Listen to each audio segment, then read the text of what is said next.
Hi everyone and welcome to my channel. I decided to document my endometriosis journey because I want to. I feel like endometriosis can be quite a lonely place at times, and if I can talk about it openly, and hopefully it might make someone feel a bit better or like they can relate to me. It has been awful, to be honest. I just want to put it out there right from the very start that this channel's probably not going to be for any men that don't want to hear about periods and things like that. I just want to be really open and honest from the very, very start. That obviously plays a massive part in endometriosis. You might be here to educate yourself if you're a man, and or maybe want to support your partner, then welcome. But I'm just going to be honest and open from the start and just say it how it is, because I feel like that's just the way I want this channel to be.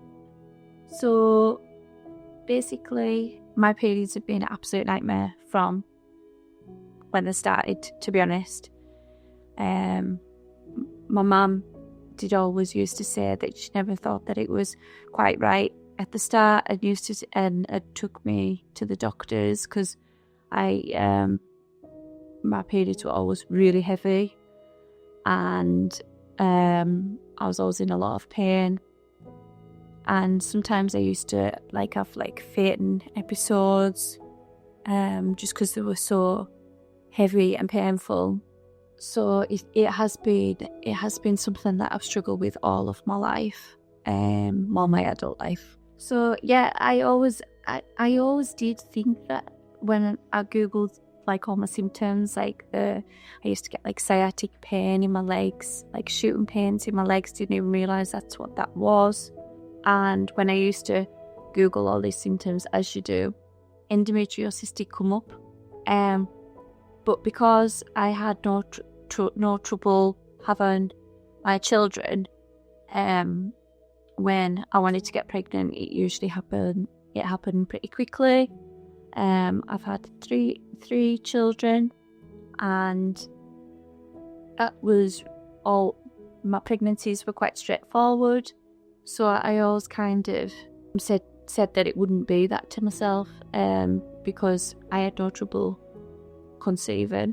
And then I've been on different types of contraceptives. I've been on the pill, on the injection. So then after we decided we were having no more children after my third baby, when I got to my 30s, I realised, so when I wasn't on any contraceptives, when I would expect my periods to be normal, I was still having the same troubles again. Very heavy, very painful. I just thought that I was a bit of a wimp, to be honest. And I always thought that it was strange that I found it so difficult when I'd had quite good labours. I managed the pain with that okay. So when I was in my early 30s, I'm now 36.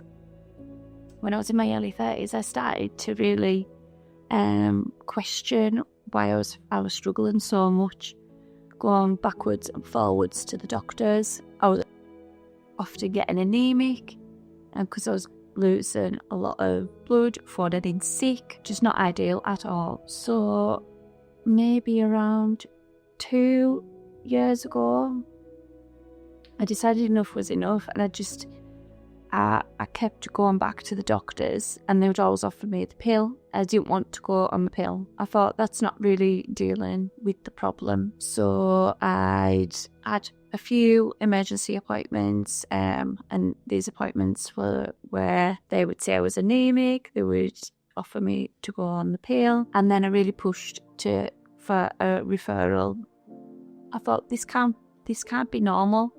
The pain wasn't just when I was on my periods, it was getting to the point where it was before and then after, and then it was getting to where it was daily. I was aching all the time on my left side. So finally, a doctor referred me for a scan. This was about 18 months ago. I went for the ultrasound, and you even doubt yourself when you're sitting in the waiting room thinking we're going to find nothing, and then I've wasted people's time and I want to be embarrassed. And anyway, I went into the appointment, and the woman doing my scan said that she needed to take a closer look because there was a lot of things going on. So I was half scared and half relieved that I wasn't going mad, that there was something happening inside that I've been trying to tell people. And then she did an internal scan and said that she was going to make a referral to gynecology. I had a referral to gynecology. I think they did their own ultrasound, and that's when I found out that they suspected that I had endometriosis. They said I had cysts on both my ovaries. One was quite large. That was 8 centimeters. The other one was 3. So they said I could have surgery, try and help with the endometriosis and to remove the cysts. So I had my surgery done at Carlisle. Before I went into the surgery, the surgeon was very honest about what he could do for me. He said that from looking from my results, that I should have been referred to a specialist, that there was a lot of endometriosis. Obviously, I had the cysts as well. He would do his best. He would just do his best, but I would probably need to be seen by the specialist. So when I come round after I had my surgery, he said that he went to remove one of the cysts, and that unfortunately ruptured. And that's when I knew for sure that I had endometriosis. And he said that was at stage 4. And he would refer me to a specialist. The specialist in the UK is at Middlesbrough, and that's when I got referred to them. I am from Workington in Cumbria, so it's a bit of a trek for us, to be honest. But I mean, I won't go anywhere else because it was the first time when I went to that appointment that I felt like anybody took me seriously. She asked me about the whole journey, asked me about my periods, asked me about my pain, and I said I've just kind of always assumed all my adult life that I'm a bit of a wimp, that I must have a low pain threshold. I didn't understand how I could handle labour well, but I couldn't cope with having a period once a month. She made me feel so seen and explained endometriosis in a way that nobody had ever explained it before. That's when she said that the best way to make things better for me would be to have a hysterectomy and my ovary removed. Because I had cysts on both of my ovaries, I said that I thought I would like her to remove both of them. Obviously not thinking about the knock-on effect of that, going through the menopause overnight. She said that was a really bad idea, and to be honest, at the time I just thought I'm going to have further surgeries possibly to sort out the other ovary, so I'd just rather get it done in a one-er. She said that obviously you would have to have you would need HRT because I was only 35 at the time, for the next, I think, 15 years, did she say? And she recommended that I start Zoladex. It's an injection. The reason for that is because endometriosis is right next to my bowel, and she said she needed to stop it.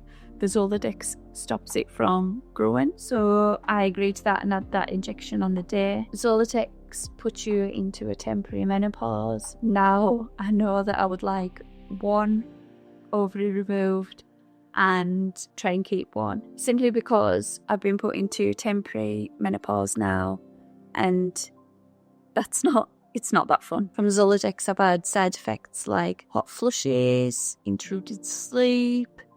I'm just generally achy. Like, my body feels much older. So I think at probably 36, it's a bit young to be feeling like that and going through that. So I know that I'll probably have to have surgery on the other ovary in the future. Maybe, I don't know. But I think I'd rather take a minor operation than going through the menopause overnight. Because when I get my injections as well, I feel like, I don't feel well at all. I feel tired, so lethargic and achy. So I'd rather not do that, yeah. So I know I've rambled on there. It feels like it's been a long time coming, probably around nearly 20 years in the past few minutes. So what I'm going to do is I'm going to vlog some of my appointments. I've got my pre-op coming up in a few days. It's near to the end of the week, and I'm going to take you along for the journey and vlog parts of my hysterectomy, just so for myself to document, for maybe you guys can give me some advice. I'm going to pack my bag. If I could get some tips on that, I'm not sure what everything that I'm going to need. I have had a little look on Pinterest to give me some ideas just to make it as comfortable as possible. So yeah, I think I've rambled on for enough now. But if you've got to the end of this video, thanks for sticking around. If you've got anything that you want to share, please leave me a comment. Thank you, and see you next time.